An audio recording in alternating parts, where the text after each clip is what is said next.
नमस्कार, मैं हूं अविनाश पांडे और आप देख रहे हैं डीटीवी भारत। केंद्र सरकार ने कोरोना को लेकर एक नया फैसला लिया है। आपको बता दें कि कोरोना मरीजों को इस फैसले से काफी राहत भी मिलने जा रही है। लेकिन आखिर ये फैसला क्यों लेना पड़ा और फैसला क्या है, इसके बारे में बातचीत करेंगे। हमारे साथ हमारे संपादक राजेश हैं। राजेश, आज एक बड़ा फैसला केंद्र सरकार ने लिया। केंद्रीय स्वास्थ्य विभाग ने कुछ नया सर्कुलर जारी किया है, उस पर बातचीत करेंगे।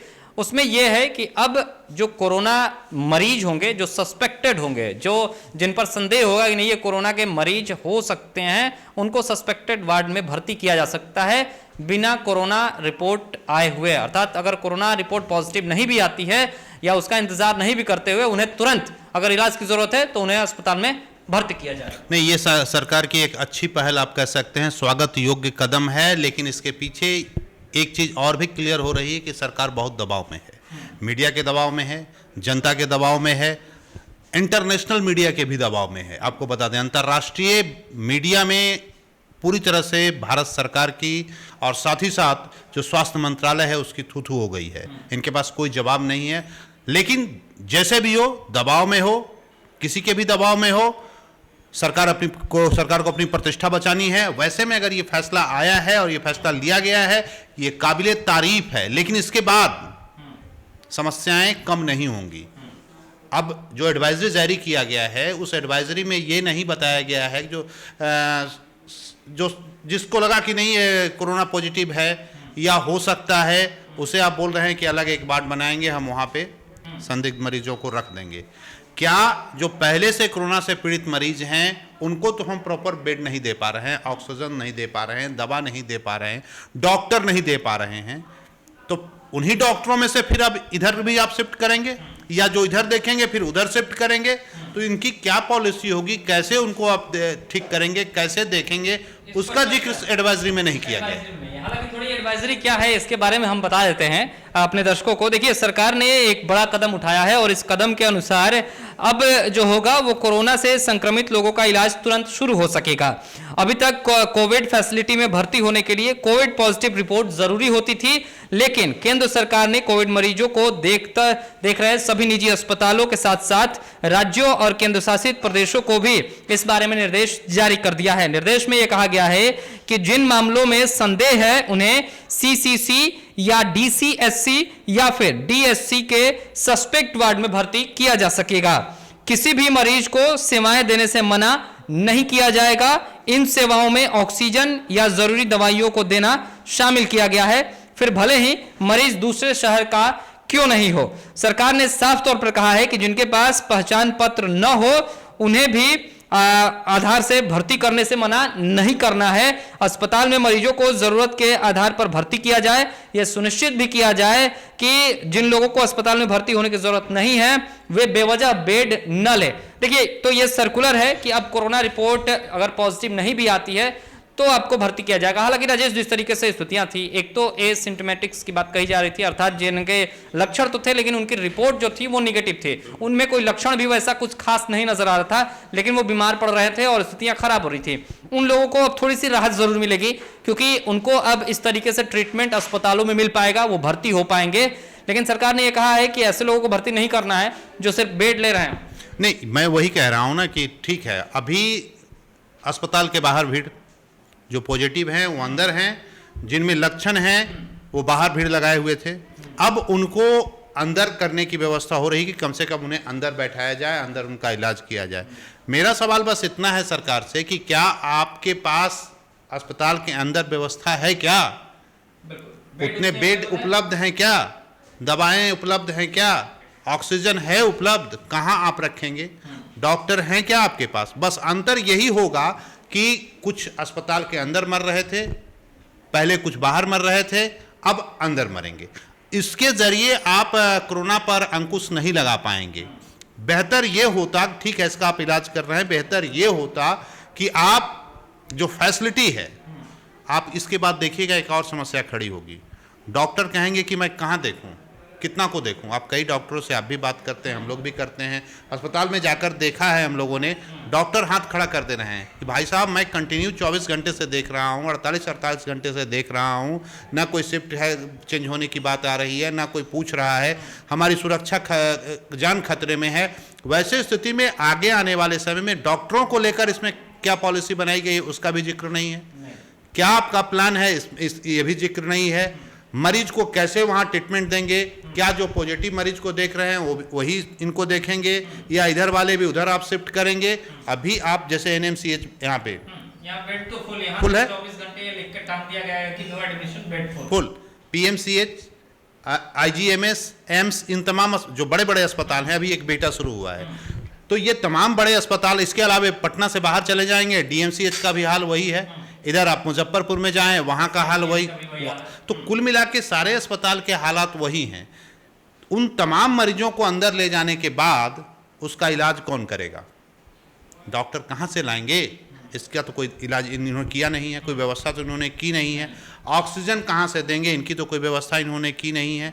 देखिए, ये इनकी जो प्लानिंग हो रही है, और कल भी हम लोग चर्चा कर रहे थे, राघवन साहब जिस ओर इशारा कर रहे हैं, अभी जो संकेत आ रहे हैं और जो स्थिति और परिस्थिति वर्तमान हालात में दिख रहा है, उस पर भी सरकार गहन मंथन के साथ एक पूरे प्लान के साथ ग्राउंड पे नहीं आ रही है।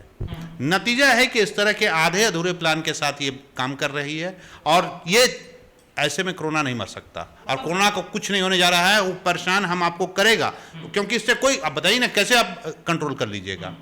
इससे कंट्रोल तो होने से रहा। कंट्रोल तो होना। अच्छा, क्या मुझे ये लगता है कि क्या ये फैसला इस वजह से भी लिया जा रहा है क्योंकि मौतों का आंकड़ा बढ़ रहा है? अभी पिछले 24 घंटे की बात कर ले तो लगभग 4200 मरीजों की मौत हो गई है। ये केंद्रीय स्वास्थ्य विभाग का ही आंकड़ा है। 4100 कुछ मरीजों की मौत हुई है।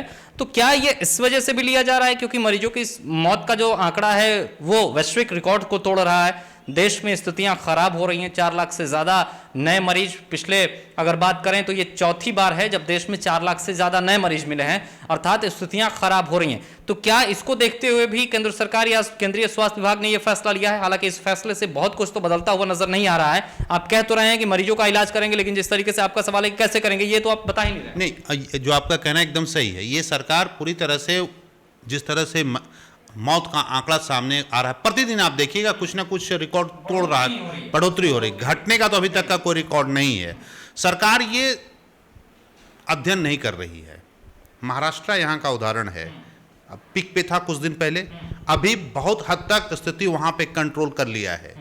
नागपुर खासकर देखें, नितिन गडकरी खुद इन्हीं के मंत्रिमंडल में शामिल है ना, ये खुद वहाँ गए, वहाँ की जो सरकार थी बाकी लोगों से मिलकर बैठकर इन लोगों ने बात की, आज वहाँ की स्थिति बेहतर है। तो आप वहाँ कैसे ठीक किया गया, क्या प्लानिंग की गई, उसके बाद आप उसको यहाँ अमल में लाएं। वहाँ के जो विशेषज्ञ हैं उनसे राय लें। लेकिन अब ये दिक्कत क्या है कि ये वहाँ इसलिए नहीं कि उनसे राय लेंगे, अच्छा वहाँ तो उद्धव ठाकरे की सरकार है, वहाँ हम क्यों राय लें।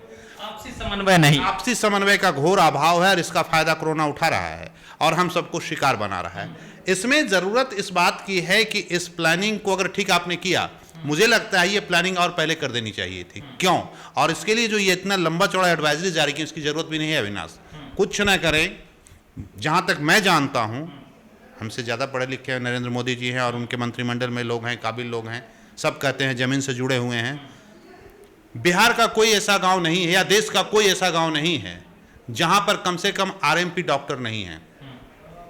आप उनको इलाज, आप अभी जो गांव की स्वास्थ्य व्यवस्था किसने सुधार रखा था? ये एमबीबीएस डॉक्टर जो बैठे हैं वो सुधार रखे हैं क्या? अभी भी ग्रामीण डॉक्टर के भरोसे ही, जिसको आप झोला छाप कह रहे हैं, चाहे जो आप नाम दे रहे हो, उन्हीं के भरोसे गांव की स्वास्थ्य व्यवस्था चलती है साहब। तो अभी जो आप कह रहे हैं कि उस तरह के जो संदिग्ध लग रहे हैं तो उन्हें हम भर्ती कराएंगे, तो आपको पटना बुलाने की क्या जरूरत है? आप किसी भी स्टेट की राजधानी बुलाने की क्या जरूरत है? मान लिया बक्सर है, बक्सर में ही वहां पर स्थानीय लोकल सदर अस्पताल, अनुमंडल अस्पताल, ब्लॉक स्तर के अस्पताल पे व्यवस्था करें। आपके पास डॉक्टर नहीं है जो आरएमपी किया हुआ, ऐसी बात नहीं है कि उसके पास डिग्री नहीं हो, लेकिन इतना भी अनुभव नहीं है कि उनको पता है कि ये बुखार है, ये मियादी बुखार है, ये इसका पेट खराब हो गया है, इसमें ये, उनको अच्छी तरह से जानकारी है। उससे आप मदद लें और उसका इलाज वहीं पे करें, और उसमें से अगर लग रहा है कि नहीं इनकी स्थिति गड़बड़ है, आपके पास एम्बुलेंस है, तुरंत उनको वहाँ उठाइए, तब यहाँ लग। आप एक जगह लाके पूरा भीड़ इकट्ठा कर रहे हैं तो व्यवस्थाएं अव्यवस्था तो पैदा होगी, इलाज तो होगा नहीं। तो आप पहले व्यवस्था करें, और ग्राउंड लेवल पे, गांव स्तर पे आपको व्यवस्था करनी हो। आप राजधानी स्तर पे व्यवस्था कर रहे हैं तो उससे स्थिति नहीं सुधरने वाली है। बड़ी कोई स्थिति में फायदा होने वाला नहीं है। हालांकि ये जो सर्कुलर या ये जो आदेश निर्देश जारी किया गया है, इससे उन मरीजों को तो थोड़ी राहत जरूर मिलेगी जो कोरोना पॉजिटिव रिपोर्ट आने का इंतजार में बाहर तड़प रहे थे और स्थितियां खराब हो रही थी। कम से कम उन्हें एक बेड तो अब मिल सकेगा, चाहे वो निजी अस्पतालों में ही क्यों नहीं मिले, या सरकारी अस्पतालों में अगर बेड हैं तो मिले, या नहीं हो तो नहीं। इससे एक फायदा है, इसका एक फायदा क्या होगा कि जैसे मान लिया मैंने चेकअप करवाया, मेरा रिपोर्ट अभी 2-3 दिन में आएगा, इस बीच में मैं तो घूम रहा हूँ, तो अगर मान लिया मेरे अंदर पॉजिटिव है, फैमिली पॉजिटिव हो रही है, फैमिली हो रहा है, समाज हो रहा है, इससे यहाँ पर एक ब्रेक लग सकता है। अगर रिपोर्ट 2-3 दिन में आएगा, इस ठीक है, आप में उस तरह का संदेह है, आपको भर्ती कर लिया गया, आप यहाँ रहिए, आप इधर मूवमेंट ना करेंगे, इससे एक फायदा होगा। मतलब चेन को थोड़ा क्योंकि अलग किया जाएगा तो हो सकता है चेन टूटेगा, इससे एक फायदा हो जाएगा। लेकिन मैं यही कह रहा हूं कि ये पूरी तरह से आप ग्रामीण स्तर पर ले जाएं इसको, और मुझे लगता है ग्रामीण स्तर पर ये पॉलिसी को अगर ले जाएंगे तो बहुत हद तक हम कंट्रोल कर लेंगे। जो एक भगदड़ मची हुई है आज, क्या पटना में जो भर्ती हैं वो क्या सब पटना के हैं?